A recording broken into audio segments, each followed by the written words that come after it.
Hello YouTube, j'espère que vous allez bien, que vous passez une bonne semaine, que vous faites des bonnes lectures comme d'habitude. Et je vous retrouve aujourd'hui pour un nouvel épisode de Un livre en 5 minutes. Je vais vous parler d'un livre que j'ai lu, moi, il y a grave longtemps. Bon, grave longtemps. Je pense que ça fait au moins un an. Je dirais que je l'ai lu genre en février-mars 2023 ou quelque chose comme ça. Mais je peux pas être sûre à 100% parce que j'ai une mémoire de poisson rouge bien évidemment.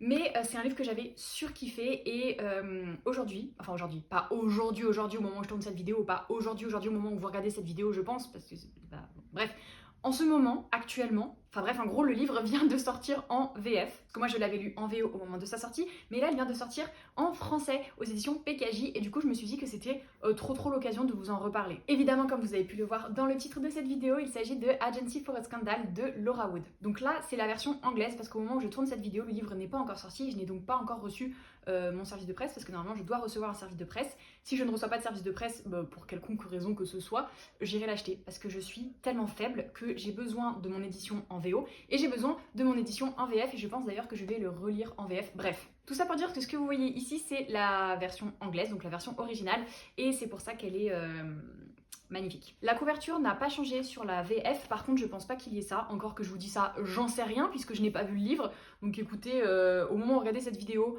pensez à aller vérifier en librairie, s'il y a ça, c'est sublime, s'il n'y a pas ça, c'est pas grave parce que je trouve la couverture toute seule comme ça, déjà trop belle. Bref, le but de cette vidéo est de vous donner envie de lire ce livre, sauf que comme je vous le disais au début de la vidéo, je l'ai lu il y a déjà un petit moment, donc je me souviens de l'intrigue, je me souviens en gros où on allait, les personnages, tout ça, et je vous avoue qu'il y a quand même des éléments qui sont un peu flous.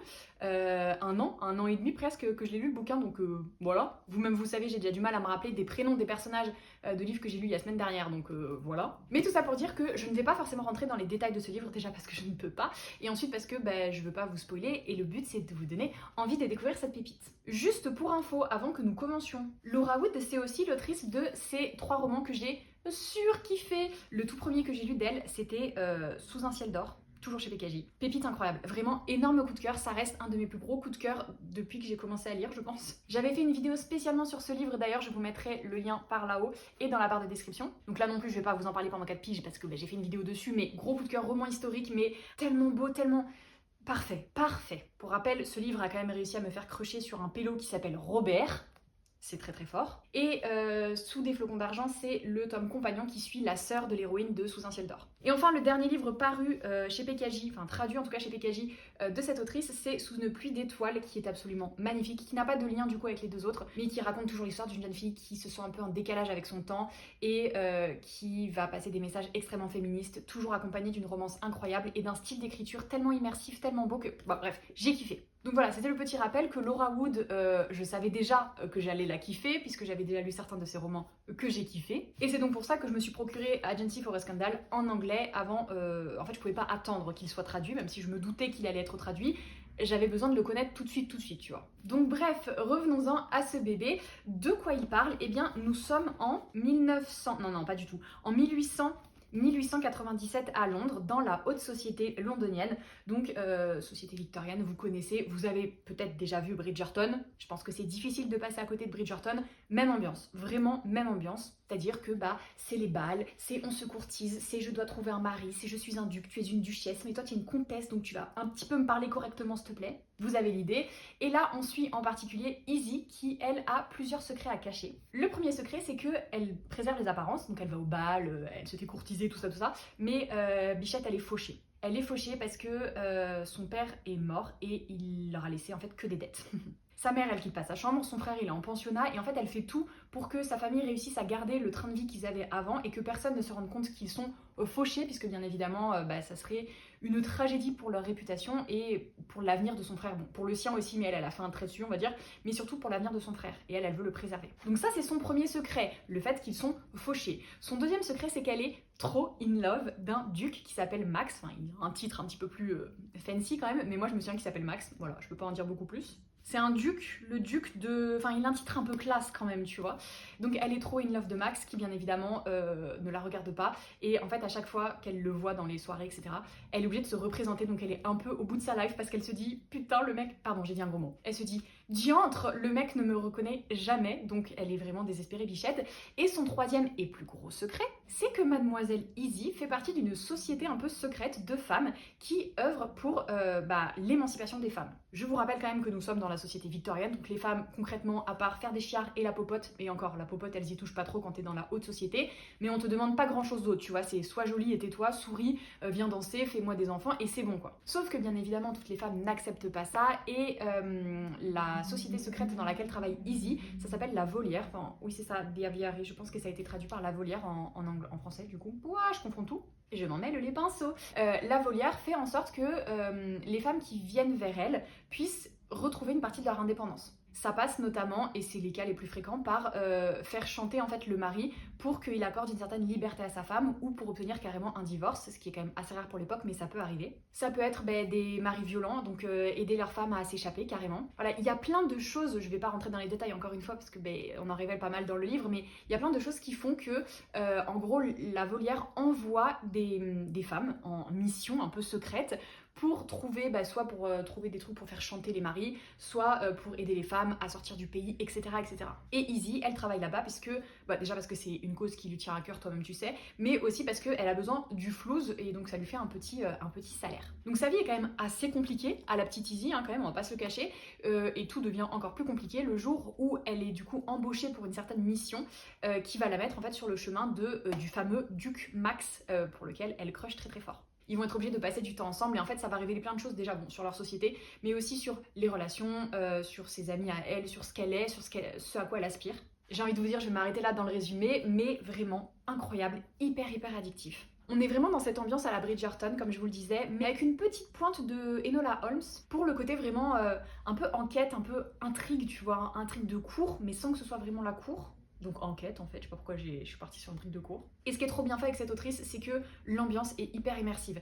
Si vous n'aimez pas les romans historiques, peut-être que ça va vous, pas trop vous plaire, mais je pense que même si vous n'aimez pas les romans historiques, ça peut vous plaire. Donc en fait, mes phrases n'ont aucun sens. Ça peut vous plaire parce que le contexte historique est important pour lancer l'intrigue en fait, mais ça va tellement plus loin que ça, déjà c'est assez moderne dans la manière de s'exprimer et dans le raisonnement des personnages, mais aussi parce que c'est très immersif, c'est vraiment bien fait, on se sent vraiment avec les personnages quoi. Et puis l'autre force de l'autrice, c'est clairement les personnages parce qu'ils sont très attachants. La relation amoureuse elle est sublime, mais il n'y a pas que ça, il y a aussi plein de relations d'amitié, et il y a donc l'histoire d'Izzy avec sa famille, il y a sa meilleure amie, il y a aussi ses collègues de travail, donc chacune a une histoire assez triste et pas toujours facile, qui explique pourquoi elles en sont arrivées là et pourquoi elles travaillent dans la Volière, mais tout est extrêmement bien fait, et l'intrigue en elle-même, donc le côté... ils cherchent un objet pour faire chanter, enfin bref, il y a toute une histoire comme ça. Ça, c'est addictif de ouf. Il y a rebondissement sur rebondissement, les petites révélations, la tension, le slow burn et la tension, parce que du coup, époque victorienne, à la Bridgerton, tu vois, c'est en mode oh, il m'a effleuré la main. Oh my god, il m'a effleuré la main. En échange, je vais lui montrer ma cheville. Et là, le mec, il tombe dans les pommes, quoi, parce qu'une cheville, c'est waouh.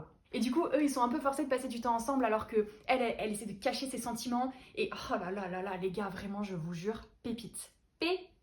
Je me suis re-hypée toute seule, genre ça avait été un coup de cœur, et là je me suis re-hypée à relire la VF, et je sais déjà que ça va re-être un coup de cœur. Donc double coup de cœur, double smash. Je ne vais pas blablater pendant 4 piges, mais voilà, ce livre est incroyable. Tout est parfait, tout est parfait. Je serais bien incapable de vous trouver un défaut. Si, à la limite, ok, je peux vous dire un truc qui peut en refroidir certains. Moi, ça ne l'a pas fait, clairement, parce que je suis trop in love. Mais il y a des moments qui sont quand même assez lents, parce que, je vous disais, il y a des pointes d'action, mais c'est aussi beaucoup de préparation et beaucoup de tension qui monte, tu vois. J'ai l'impression que le mot, il est sorti n'importe comment. On aurait dit que j'avais dit tension, mais non, de tension. Et de tension à la fois amoureuse et entre les personnages bien évidemment, mais aussi de tension par rapport aux enjeux qu'on peut avoir, parce que il s'agit quand même de faire en sorte que les femmes puissent vivre normalement, sans être sous la coupe de gros porc, hein, on va dire les choses clairement. Donc bref, voilà, pépite, j'ai adoré, je vous le conseille à 1000%. En anglais c'est quand même assez accessible, parce que au début j'avais un peu peur en mode oui mais si c'est roman historique un peu à la Jane Austen, peut-être que le vocabulaire il va être un peu chaud patate, et en fait pas du tout. C'est très accessible en anglais, mais il vient de sortir en français, donc vraiment là, plus aucune excuse les gars. Donc franchement, foncez. J'en profite aussi pour vous dire de vous procurer les autres romans de l'autrice, puisqu'en plus les Sous un ciel d'or et Sous une flocons d'argent. Les titres se ressemblent trop, ça me perturbe. Les deux premiers en tout cas sont sortis en poche et si je ne dis pas de bêtises, le troisième que je vous ai montré tout à l'heure sous une pluie d'étoiles sort aussi en poche bientôt, donc voilà, encore une fois, plus d'excuses. Et moi de mon côté, je surveille parce que je crois qu'il n'est pas encore sorti, mais il y a un tome compagnon de celui-ci qui va sortir, je vous mettrai la couverture par ici. Et c'est donc un tome compagnon où on suit une des camarades de Izzy et ben voilà, j'ai trop hâte de retrouver à la fois l'ambiance, certains personnages, de retrouver ce côté un peu enquête énigme et ce contexte historique qui donne plein de tensions. J'étais vraiment trop déconcentrée, je vois des gens passer dans la rue là, je me dis mais enfin bref. Concentre-toi Marie, excusez-moi, du coup je vous regardais pas dans les yeux. On reprend, je disais donc que ce livre, je fais super peur. Bref, j'ai trop hâte de retrouver le tome compagnon que je me procurerai bien évidemment en anglais dès qu'il sort. De votre côté, n'oubliez pas d'aller vous procurer celui-ci en français. Enfin, ou en anglais si vous voulez, mais il est sorti en français, je l'ai déjà dit 4 fois, vous avez compris. J'espère que la vidéo vous a plu, n'hésitez pas à me dire si c'est le cas, n'hésitez pas à me dire aussi si le roman vous tente ou si vous en avez lu d'autres de cette autrice. Si vous êtes trop timide pour commenter, je vous propose de mettre plein de petites fleurs, comme les petites fleurs qui sont ici, mais aussi, alors attention là va falloir suivre un peu les gars, je vais vous faire un petit code secret. Je vous laisse mettre des fleurs, puis un oiseau. Si vous avez un pigeon pour le côté volière, c'est très bien, mais un oiseau, ça passe aussi. Fleur, oiseau et la petite loupe. C'est la petite loupe pour faire genre, je mène l'enquête. Et on terminera en beauté avec un cœur pour montrer à la fois la relation amoureuse là-dedans qui est sublime et mon amour pour ce livre. C'est bon, vous avez mémorisé. Moi, j'ai déjà oublié ce que j'ai dit. Fleur, oiseau, loupe, cœur. À vos claviers. Bref, n'hésitez pas à lâcher un petit commentaire comme d'habitude, à vous abonner, à activer les notifications, à liker la vidéo, ça me fait trop plaisir quand vous le faites. Je vous fais des bisous et je vous dis à très vite pour une prochaine vidéo. Bye!